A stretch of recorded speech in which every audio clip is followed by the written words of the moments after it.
Vía Pública. ¿Cómo están ustedes? Muy buenas noches, bienvenidos a Vía Pública. Este miércoles asumieron sus cargos los 16 gobernadores regionales a lo largo del país.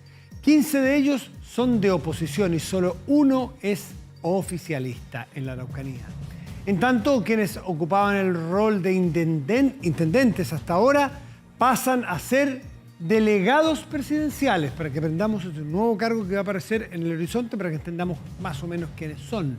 De esta forma comienza el periodo de 4 años para este inédito cargo que apunta a la descentralización de Chile. La idea central es esa y es muy buena, que las decisiones se tomen en los lugares con el conocimiento que la autoridad, primero, elegido por las personas del lugar, y segundo, con los conocimientos de las personas del lugar. No que se tomen todas las decisiones en Santiago para Aysén o para Antofagasta.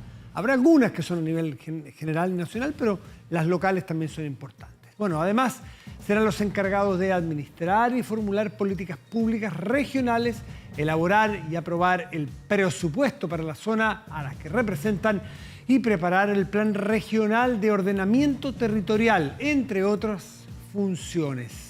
Para llevar adelante este trabajo, lo harán junto a un delegado presidencial, el que estará encargado de velar que en su territorio se respete la tranquilidad, el orden público, el resguardo de las personas y los bienes. Vamos a la mesa de conversación y tratamos de salir de más dudas respecto de qué son y qué harán los gobernadores en nuestro país.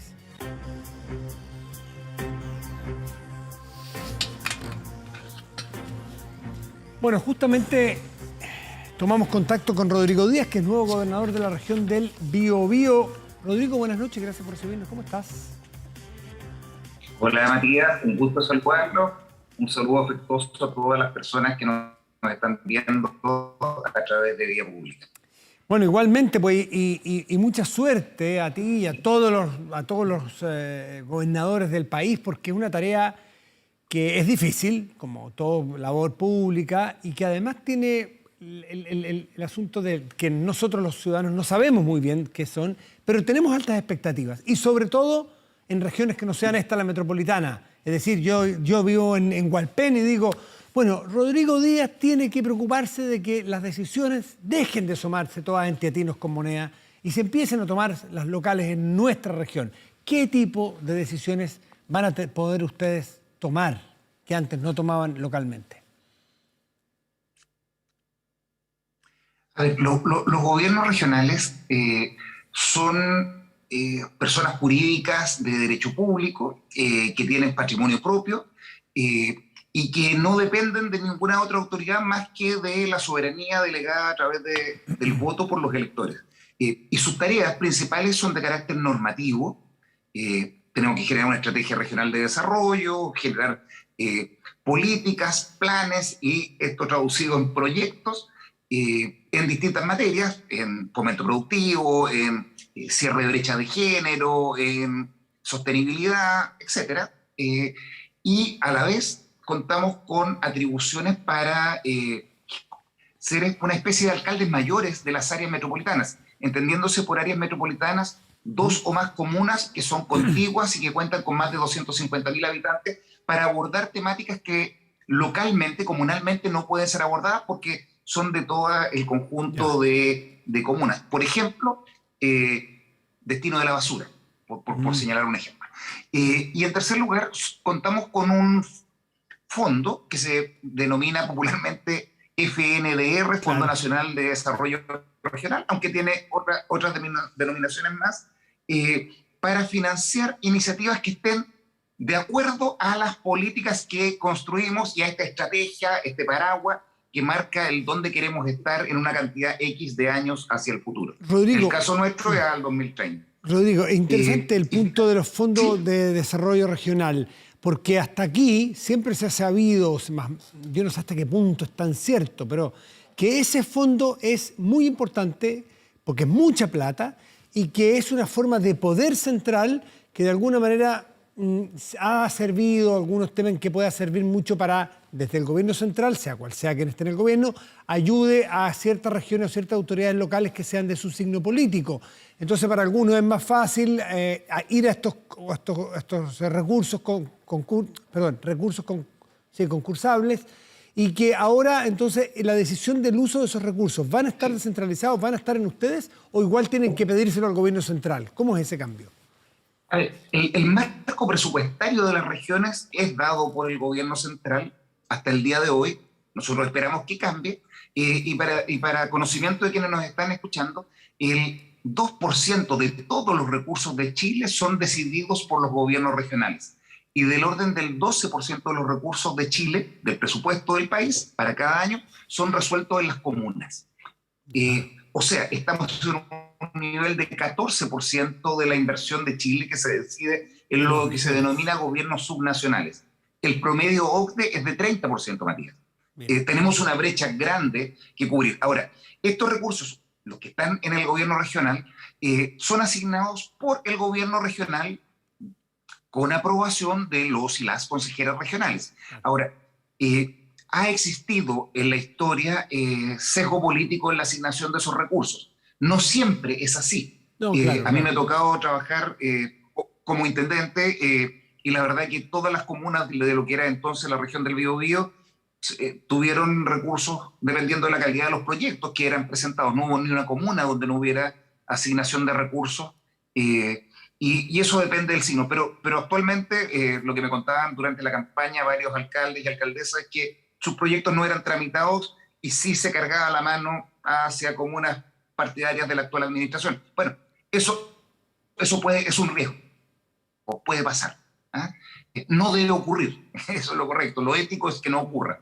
Y yo por lo menos pretendo durante la administración que me corresponde partir ahora 3 años, meses, no es por 4 años, porque esta elección se tenía que realizar el año pasado. Claro. Bueno, dicho eso, pretendo ser muy correcto y asignar los recursos con el concurso del Consejo para aquellas comunas que presentan iniciativas que estén de acuerdo con el Eje Regional de Desarrollo. Rodrigo, esto tiene un eventual problema, y en cualquier gobierno pudiera ser, en cómo se relacionan ustedes con la autoridad central del gobierno. ¿Qué pasa con, por ejemplo, tú eres de oposición, pero de oposición... Yo postulé como independiente, pero, siendo de oposición. Claro, tú eres de oposición, no quiere decir de obstrucción. Firmas, como decía Maturana, puede ser... Los 2 pactos. Sí, como decía Maturana, puede ser de colaboración y no de obstrucción, pero oposición que es neutro, que es natural y es propio de una democracia. Pero igual, la relación tuya, distinto que si fuese un gobierno de tu signo. Pero eso ocurre del gobernador hacia arriba y puede ocurrir hacia abajo. Tú tienes que relacionarte con distintas comunas y no todos los alcaldes son de tu signo político o de tu preferencia política. Entonces también allí se requiere una madurez cívica y democrática importante para que no haya sesgos y más bien la cosa opere por mérito y pueda llegar al desarrollo de manera equitativa a todos los lugares. Correcto. Esa es la forma correcta de abordar esta responsabilidad. Los y las gobernadoras que asumimos hoy tenemos la tarea de profundizar la democracia, de demostrar a la ciudadanía que esta institución va a ser útil para mejorar su calidad de vida en materias de ámbito económico, social o cultural. Eso es un gran desafío, es una tremenda responsabilidad sobre nuestros hombros. Te cuento, el próximo día, martes 20, voy a reunirme con el ministro de Obras Públicas. Me contacté con él tras ser electo y le propuse que nos reuniéramos para celebrar lo que se denominan convenios de programación, es decir, un conjunto de proyectos que podamos cofinanciar entre el gobierno actual y el gobierno regional, que sin ser del mismo signo político, obviamente mi tarea dentro de la región es propender a generar desarrollo para las comunidades y teniendo 3 años, 5 meses para poder materializar esto, no puedo darme el lujo de perder meses, tengo que avanzar rápido. También he contactado al presidente de EFE y el día jueves 22 me voy a reunir con él con el mismo fin. Y así lo seguiré haciendo con aquellos ministros que tengan la disposición a poder trabajar en conjunto. Y la relación con hacia las municipalidades. Eso. ¿Sí? No, eso, la relación con las municipalidades, Escucho. quiero saber. Sí, mañana me reúno con los 7 alcaldes de la provincia de Arauco. El día lunes me reuniré con los 12 alcaldes de la provincia de Concepción y dentro del curso de la próxima semana me reuniré con los alcaldes que corresponden a la provincia de Biobío. Hace unos días atrás tuvimos una reunión por videoconferencia tras la elección y me reuní con casi todos. Me faltó uno porque había una comuna que era Arauco que se difirió, hubo un recuento de votos y por tanto no estaba la alcaldesa electa. Salud. No, por favor. La alergia. Y les pedí a cada alcalde que me plantearan sus 3 principales prioridades, de tal manera de poder agrupar, generar familias y de iniciativas, de desafíos, de brechas y para poder abordarlas trabajando en conjunto. Rodrigo, por último... Mire, cuando tú bajas al territorio, Matías, solo un segundo, cuando bajas al territorio regional, la cosa es bastante más sencilla que la disputa política nacional. Si falta un puente, bueno, tenemos un problema objetivo. El puente no es ideología, el puente es práctico. Sí, sin duda. Está ahí. Y por lo tanto yo pretendo, mi principal motivación es reforzar la democracia, cuidar la democracia a partir de que las personas vean que hay de verdad avances que inciden positivamente en su calidad de vida. Entre las atribuciones, ¿en qué materias ustedes tienen posibilidades directas de actuar? Por ejemplo, obras públicas, educación, salud. Sí, claro. En todas ellas ustedes tienen ámbitos de competencia, vivienda. Claro. En todas las que todos los chilenos vemos en el día a día, ¿ustedes todas tienen competencia y tienen los recursos suficientes? A ver, quisiéramos tener competencias directas en más materias. A nosotros nos parece que el proyecto que fue presentado por la Comisión Presidencial que elaboró el proyecto de regionalización, de profundización de la regionalización, establecía que la Corfo, INDAP, Serviu y FOSIS debían pasar a control de los gobiernos regionales. ¿Por qué? Porque nosotros entregamos muchos recursos a esos servicios, pero nos demoramos un año en que esos recursos los tomamos de nuestro presupuesto, los enviamos a ellos y que los recursos lleguen a las personas. Entonces, es ilógica esa vuelta. Nosotros creemos que estos servicios deben pasar a control regional. Y luego hay problemas que son desafíos propios de cada región. Por ejemplo, a la región de Magallanes le importa mucho el Instituto Antártico. A nosotros nos importa mucho todo lo que tiene que ver con patrimonio y cultura, porque la región del Biobío es rica en patrimonio histórico del país. Buena parte de las gestas que dan curso a nuestra nación se generan acá. Esta era la frontera. Entonces, bueno, vendrán requerimientos puntuales. Y para eso tenemos que presentar a contar de marzo del próximo año, porque así lo mandata la ley que creó esta institución de manera autónoma, fundadamente requerimientos para poder solicitarle al gobierno central traspaso de competencias y de recursos. Ahora, como no tenemos las competencias directas, podemos cofinanciar indirectamente, vía servicios públicos, prácticamente todas las materias relativas a infraestructura. Rodrigo Díaz, estaremos en contacto contigo y con todos los gobernadores permanentemente para ver cómo se va desarrollando en el terreno esta nueva autoridad, cómo convive con el delegado presidencial y cómo profundiza la democracia, la descentralización y la participación. Muchísimas gracias y mucha suerte en los 3 años, 5 meses que restan. Muchas gracias. Un abrazo y también éxito en todo el trabajo que desarrolla el canal nacional. Por supuesto, ahí estamos con oficinas, ahí en el Biobío, y estamos muy pendientes de este canal en todas partes de Chile. Gracias, Rodrigo. Buenas noches. Vamos a hacer una pausa y volvemos.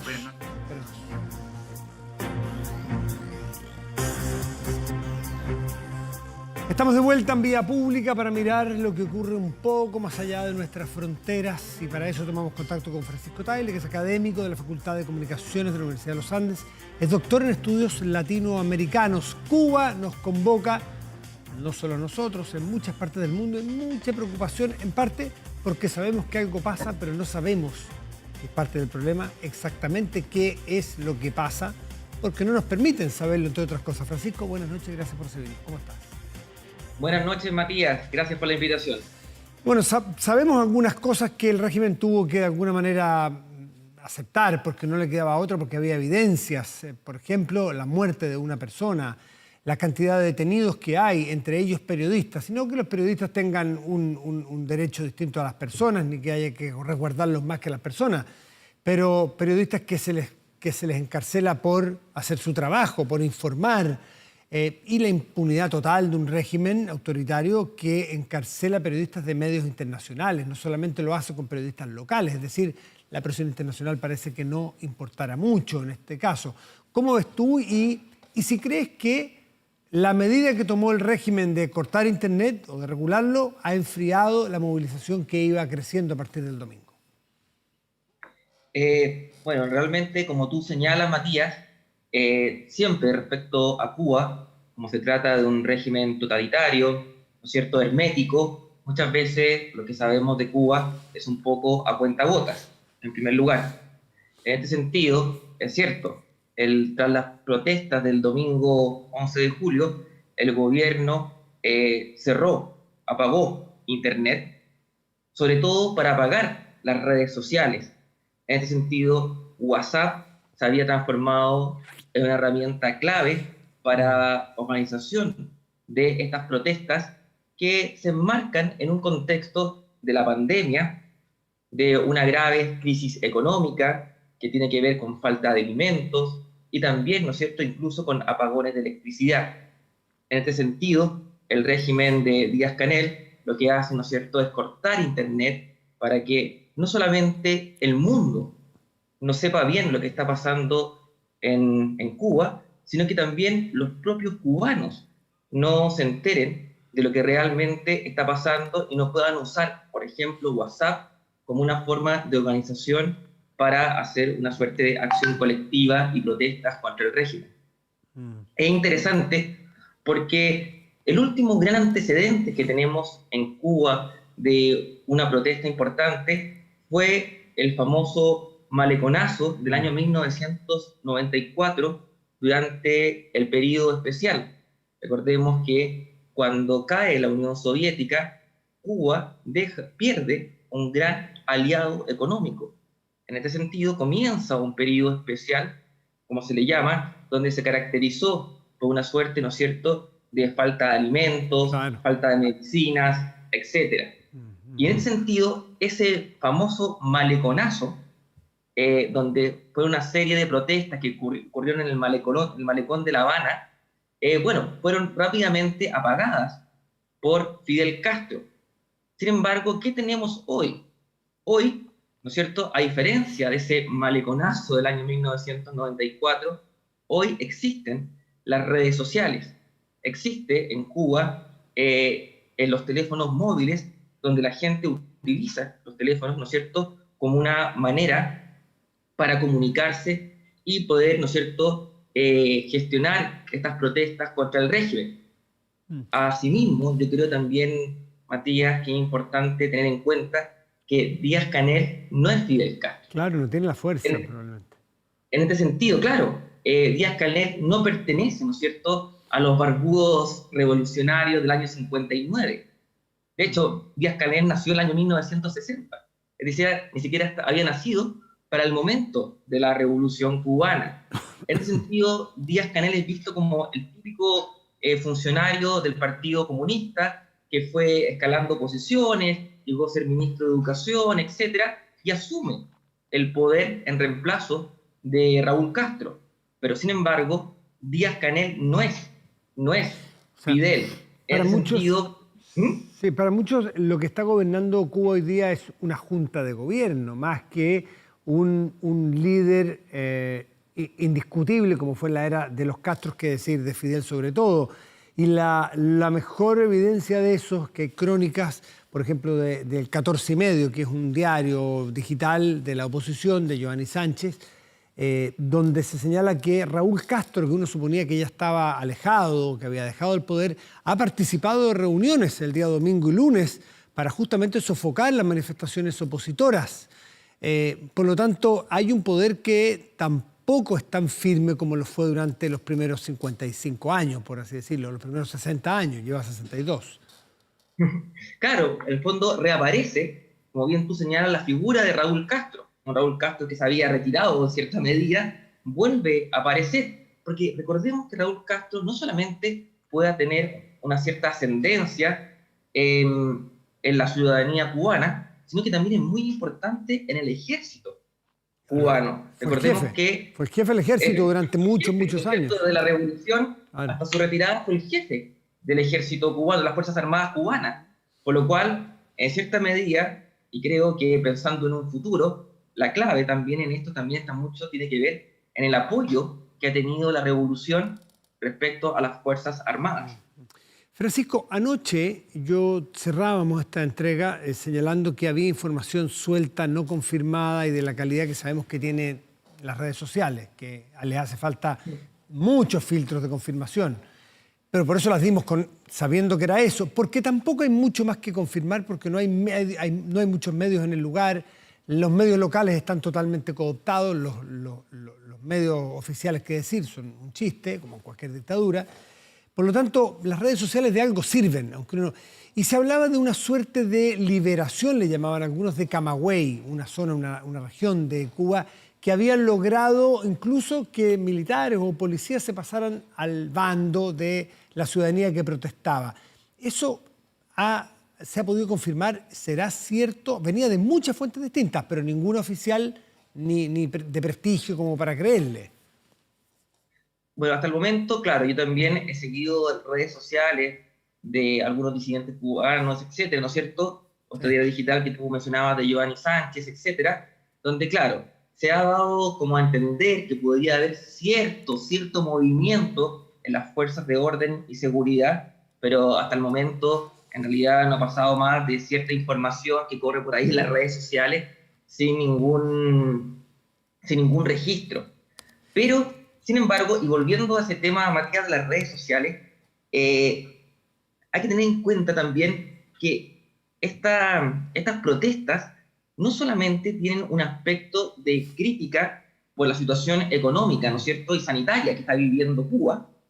Recordemos que si bien Cuba es el único país de Latinoamérica que supuestamente desarrolló una vacuna, ¿no es cierto? Sin embargo, el manejo de la pandemia, ¿no es cierto?, ha recibido bastante crítica, sobre todo por la, ¿no es cierto?, la atención a los pacientes. En ese sentido, esta protesta hay que tomar en cuenta que también tiene un aspecto cultural, que es muy interesante, Matías, también tomar en cuenta. Yo no sé si has escuchado esa canción, Patria y Vida. Sí, ¿cierto? claro, todo el movimiento cultural San Isidro que hay ahí. Exacto, ¿no es cierto? Este movimiento cultural que es, ¿no es cierto?, son afroamericanos, pobres, que viven en un barrio de La Habana que se llama San Isidro, que es uno de los barrios también más pobres de La Habana, donde es como una suerte como de movimiento cultural que busca, ¿no es cierto?, mediante el diálogo y expresiones artísticas, tratar de democratizar Cuba. En este sentido, este movimiento San Isidro ha sido también, desde su inicio, fuertemente perseguido. En este sentido, su líder, ¿no es cierto?, Manuel Otero, estuvo encarcelado, algunos, ¿no es cierto?, han tenido problemas con las autoridades, etc. En este sentido, creo que también hay un aspecto interesante en estas protestas que tienen un aspecto cultural, que quizás la del maleconazo de 1994 no la tuvo. Sí, por último, Francisco, hablábamos sobre la eventual desintegración o que se vayan desacoplando al régimen militares, policías, que pudiesen pasarse al bando de los manifestantes. Bueno, y allí el régimen estaría en problemas mucho más grandes. Hay un caso que se ha sido dado a conocer esta tarde, que es la dimisión, o sea, renuncia del viceministro del Interior de Cuba, no es poco, por desacuerdos al uso excesivo de la fuerza contra los manifestantes. Entonces, me gustaría saber cómo se puede interpretar el que el viceministro del Interior diga, ¿sabe qué?, al régimen de comunista o de Díaz-Canel, yo me salgo porque estimo que la represión o el uso excesivo de la fuerza no es aceptable contra los manifestantes. No sabemos qué va a pasar con él. No sé si se va a ir a Miami, si va a pasar a la oposición, si lo van a fondear como en su momento fue a Robaina o fue a Laje o lo que fuere, pero ahí hay una señal interesante a seguir. Este señor Sí, se llama claro. Jesús Burón, Exacto. general Jesús Burón, Tibat. Claro, el general José Manuel Burón, ¿no es cierto? Que, claro, es cierto que él señala que las protestas del 11 de julio fueron protestas donde hubo un exceso, ¿cierto? Un exceso de fuerza. Sin embargo, esta declaración del general Burón le costó exactamente, por lo menos lo que señala, creo que esto lo dijo hace poco el diario ABC de Madrid, ¿no es Sí, tal cierto? cual. Una noticia que le costó el cargo. Bueno, en realidad, claro, hay como hay ciertas pistas, ¿no es cierto?, de alguna disidencia militar. Pero yo creo, Matías, que todavía es un poco temprano para decir si va a haber o no algo más allá, ¿no es cierto?, de mayores disidencias militares, de un ejército que es sumamente, ¿no es cierto?, adoctrinado, que lleva 60 años adoctrinado, por lo cual, y donde no olvidemos, ¿no es cierto?, que el propio Díaz-Canel también perteneció al ejército. Por lo cual, esta como suerte como de separación del mundo político y el ejército tampoco no es tal. En cierta medida, los dirigentes del Partido Comunista, muchos, ¿no es cierto?, como este mismo Manuel Turón, ¿no es cierto?, Burón, perdón, fue miembro del ejército. Por lo cual es bastante complejo esto que pueda pasar en el ejército. Pero yo creo también, como tú bien señalas, que es una de las claves sobre lo que pueda pasar en Cuba en el futuro. Bueno, y también para qué hablar, ¿no es cierto?, del rol que pueda tener Estados Unidos. Ahora, tú tocas el tema de Estados Unidos y ahí uno se pega el salto de la política doméstica cubana al enclave geopolítico que durante la Guerra Fría fue importantísimo, ¿no es cierto? Cuba, sabemos que fue pieza fundamental en la Guerra Fría como base de la Unión Soviética. No existe la Unión Soviética, pero existe Rusia. Y si uno ve los medios oficiales de Rusia, están bastante encima y dando cierto apoyo. No solamente se lo da a Nicaragua, no solamente se lo da Venezuela, Argentina, algunos otros gobiernos y regímenes, se lo da a Rusia de alguna manera. Entonces, si esto se transforma nuevamente en un tablero de ajedrez Cuba y Estados Unidos presiona por un lado, bueno, podemos ver nuevamente que se convierte en un escenario de, ya no Guerra Fría, pero de tensiones geopolíticas mundiales, ¿o tú crees que ya pasó eso? Bueno, yo creo que, claro, tal vez, ¿no es cierto?, no estaremos en esa suerte donde Cuba, ¿no es cierto?, fue casi la pieza clave que pudo detonar casi una tercera guerra mundial. Claro. La crisis de los misiles y todo eso. Claro, pero sin embargo es bastante curioso, por ejemplo, la crítica que hace Díaz-Canel al gobierno de Joe Biden.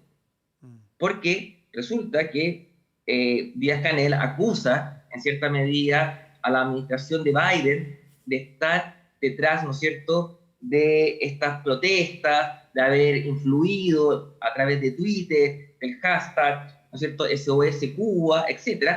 Pero sin embargo, lo que olvida Díaz-Canel es que el mismo equipo de Biden fue el mismo equipo que estuvo detrás de Obama, claro, para cuando se abrieron, ¿no es cierto?, o se abrió en cierta medida un poco las relaciones entre Estados Unidos y Cuba. Claro, Recordemos que con Obama, ¿no es cierto?, se puso nuevamente una embajada. Se restablecieron las relaciones diplomáticas allí. Exacto, se estableció la relación diplomática, se sacó a Cuba del listado de países terroristas, también, ¿no es cierto?, los vuelos internacionales entre Cuba y Estados Unidos volvieron a suceder, volvieron a aparecer cruceros, etc. Y todo esto, con la llegada de Trump, cambió radicalmente y Cuba volvió al listado de países terroristas, se volvió se puso nuevamente rígido el embargo, etc. Por eso es bien curioso, ¿no es cierto?, que Díaz-Canel critique tanto al gobierno de Biden, siendo que, ¿no es cierto?, muchos de los funcionarios de Biden fueron los mismos funcionarios de Obama. Claro, puede perder un potencial amigo, aliado, socio de futuro del régimen cubano, pero cuando está desesperado también tiene que utilizar lo que tiene a mano, que es criticar a Estados Unidos, que ha sido siempre también el blanco de crítica desde La Habana, para culparlo de buena parte de sus problemas. Claro, pero sin embargo, lo que uno ha podido enterarse por medio de la prensa es que hay un sentimiento, ¿no es cierto?, en la ciudadanía cubana, que ya el argumento del embargo ya no tiene el mismo peso que antes. Y hay un sentimiento en la ciudadanía cubana que esto ya se trata de un problema interno, de mal manejo económico, de mal manejo de la pandemia, por lo cual el argumento clásico del embargo de Estados Unidos que asfixia la economía, que si bien existe, por supuesto, claro, que ha sido 29 veces condenado por la Asamblea General de la ONU, sin embargo, ese argumento ha perdido un poco de fuerza.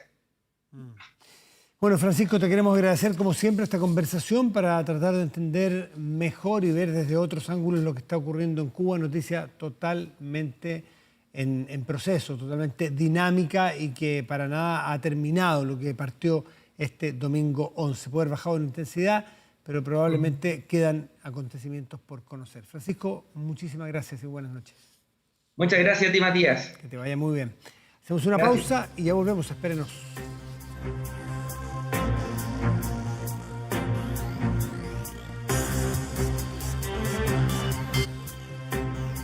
Protéjase de la delincuencia con Tepillé, vigilancia en tiempo real de cámaras de seguridad con audio disuasivo para su empresa. Alarmas Tepillé con cámaras conectadas a su smartphone y botón de emergencia móvil para su hogar. No sea usted la próxima víctima y contrátelos en tepillé.cl. Vamos a la pantalla principal de nuestro estudio y revisamos la temperatura de...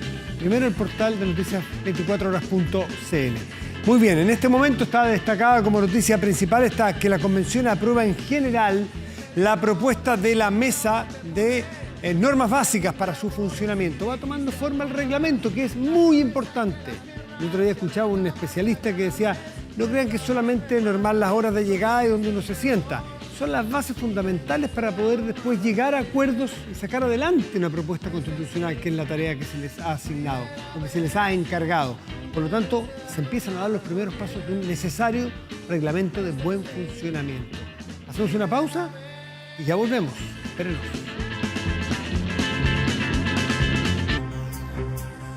Spider es una fintech norteamericana que brinda soluciones de inversión inmobiliaria con renta inmediata, así como toda la asistencia legal y contable para que las personas puedan tener en un solo punto de contacto las soluciones.